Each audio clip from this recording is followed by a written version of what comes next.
Yo, yo, welcome to another episode of Tea Time with Eddie. Oh, yeah, man. So it's a fucking beautiful day outside. I'm out at the local park. And I just would like to talk a little bit about the energy of manifestation. So what is exactly the energy you need to manifest your qualities in this world? Basically, when it really gets down to the nuts and bolts of it, there needs to be sort of a sensation of desire to understand the ultimate level of reality. How exactly do you understand the ultimate level of reality? Well, you must have the energy to pursue this truth. And so basically it all comes down to motivation. And at the ultimate level of reality, what occurs is a feeling that we are all connected to a certain extent. Yet at the same time, there is this appearance of being separate. So what you need to do is feel that you want the whole entire world to experience this connection, yet acknowledge their own individual qualities at the same time. That way, this dance within mutual perception can occur. And from the context of the path of Tibetan Buddhism, which is the path that I have spent most of my intellectual and physical energy on for the past 10 years especially, what you need to do is develop something called bodhicitta. And bodhicitta is the desire to achieve the ultimate state of enlightenment for the benefit of all beings and have that development of the ultimate state of enlightenment go alongside the development of all beings. If you really do understand the profundity of this, you can understand how Jesus Christ was able to be crucified on the cross and still feel nothing but compassion for everyone around him. You can understand how miraculous feats are possible because of the underlying motivation of this. And so yeah, I'm not going to get too much into that right now. What I'm talking about is just the energy of manifestation. And the energy of manifestation is you must train for every single second of every single day. You must feel this desire to just explode out with electricity, with lightning bolts, calling down Thor from above. And then at the same time, you want to be capable of being as gentle as a dove.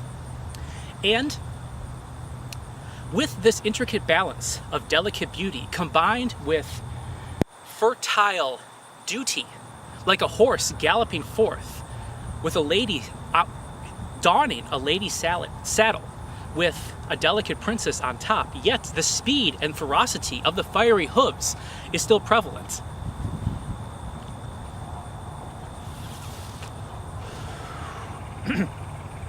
And so yes, for me personally, this is kind of how I have, throughout the periods of my life, entered into fairly high energy states, like I am right now. And what occurs oftentimes is for me to sense the presence of being in proximity to an exceptionally beautiful woman. And through the pain of not being able to express myself to that woman, I go forth, off into the wilds. To state an example, like when I was a senior in high school, I had a huge crush on a woman named Jenny Stoskopf. And it's kind of interesting because I was just like in proximity to her. We were in classes together and things of that sort. And I found myself sort of like, somewhat confined within the form that I had. And the thought of expressing myself to her was terrifying. And so what did I do? At the same time though, the passion of wanting to do so was so intense. And so what I did oftentimes was after school, I would go off into the woods, particularly in the fall time when there wasn't a lot of insects in the trees, and I would find like a patch of grass. I would jump into that patch of grass, roll into a ball, and just cry for hours. Yeah, and the pain that was being felt at that time was profound. However, though, I now know that it was with the right motivation. Never leave your cigarette butts behind. That's step number one. of smoking cigarettes.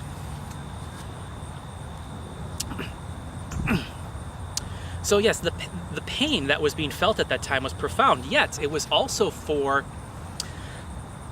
the reason or the motivation to enhance myself, to improve myself, to change. And what occurred was an incredible transformation in my body, in my mind. I kept on pursuing, I kept on developing myself. I probably lost close to 30 to 40 pounds in a fairly short period of time. I would go home after school, I would do 500 sit-ups, you know. I would watch Bruce Lee movies and do kung fu techniques, and then I would write poetry. And eventually, it just came upon me. Now is the time. I shall reveal my feelings for her. And so that's what I did. The next day at school, I revealed on a Friday my feelings for her, and I gave her my number, and I said, call me if you wish. And you know, like, of course, if you really think about the sort of circumstances of the situation, it's perfectly natural that she did not feel like she was going to jump at the opportunity, because here comes this guy from the shadows saying, hello, I am here. I like you. Please call me, you know, and then I jump away, you know. But what occurred is in the meantime, while this offering was being made, I was still going out. I was going to the graveyards at night. I was going to the graveyards with a children's book and finding the graves of children, and I was reading Dr. Seuss to them. And I would actually hear them laughing within my mind while reading such things. And that was just one little thing that I would do at that time. And I went in front of the local mall, and this is before security was really big at malls. And I got a boombox, put it in front of the mall, and I danced in front of the mall for hours asking for change. And then when I got enough change, I went to the flower shop and I bought a rose for her. And I had a poem composed and I memorized the whole entire thing. And then the next day on Monday, I knew where her locker was, of course. On Monday, I said the poem to her, gave her the rose, and asked her if she wanted to go for a walk and have a talk. If not, that's okay, have a nice day. And she chose, it's okay, have a nice day. But what happened was, alongside all of this, was an overall spectrum of awareness of the world around me, was an overall passion to express myself within the world around me. And it was good. It was very good indeed. And I'm very happy for this particular time. Now, it's important to note that this person I never did have a relationship with. I have had relationships with women throughout my life under slightly different circumstances. But it's important to understand the energy of this kind of particular manifestation. And somewhat recently, ironically, this kind of particular sort of energy has come upon me again in the relation to a content creator named Caitlin, whom goes by her online name Amareth as the title for all of her social media platforms. And I have a definite sort of understanding, of course, of the perspective to have within this kind of particular scope of energy. I do not have this sort of inclination to really go to great lengths to sort of reveal these kind of energies to her at this time, because of the fact I understand that what is important is the overall sort of necessity to enhance my energy projection in all things I do within every single moment.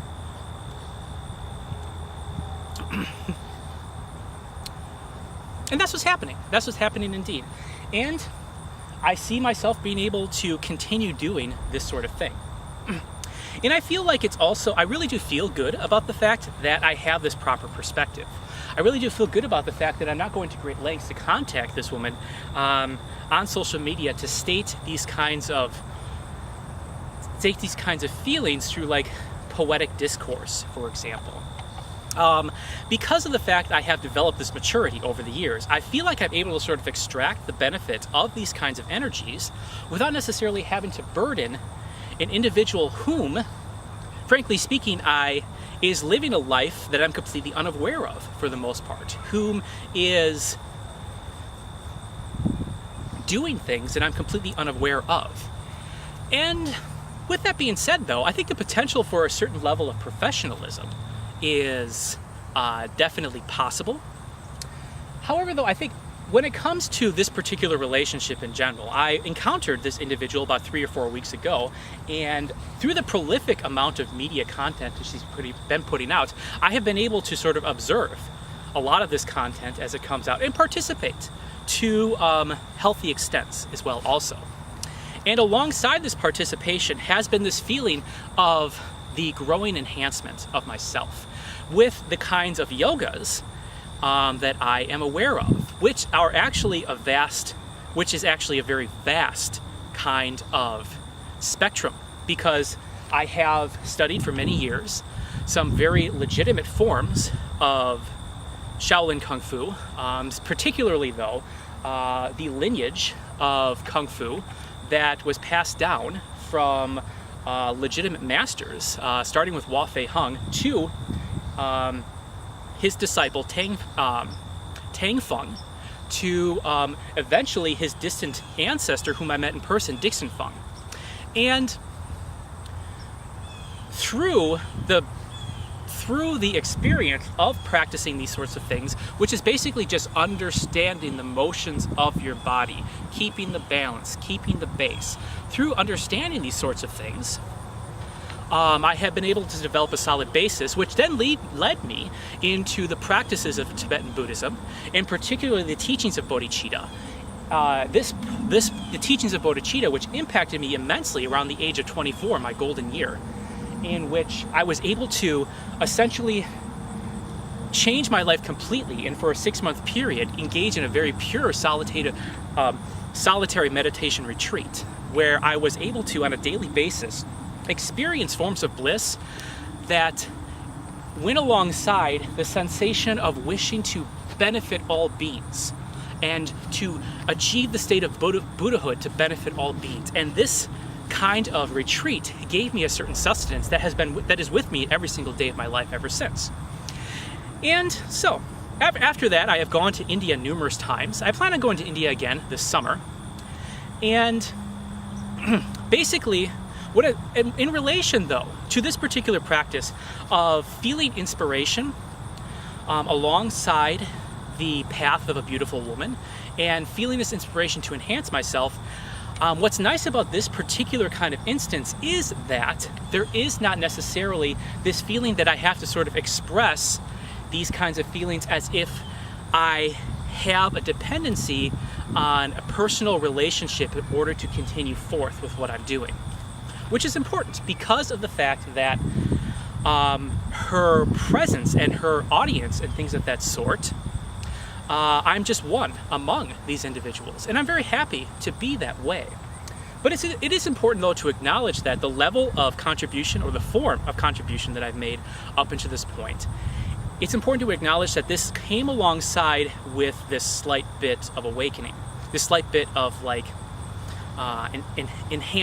increased enhancement to a certain extent, the reawakening of certain muscle memories of spirituality.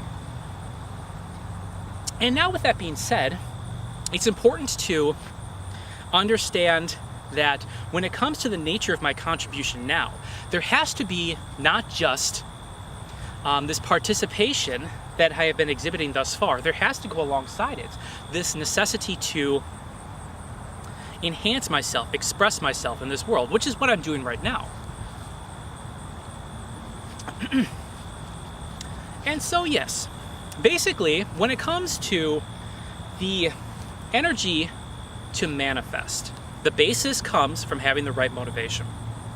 And then, after the right motivation is established, what needs to occur is a visualization of within every single one of your actions is permeated by this motivation. If you do this correctly, you will experience incredible bursts of energy with what you're doing because of the vastness of your aspiration. The seed of a peach tree can only come from a peach seed. The seed of enlightenment can only come from bodhicitta. And so you must have this seed growing within you at all times.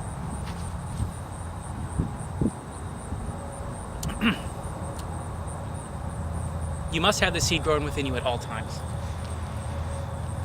And so, yes, with that being said, thank you so much for joining me for another episode of Tea Time with Eddie.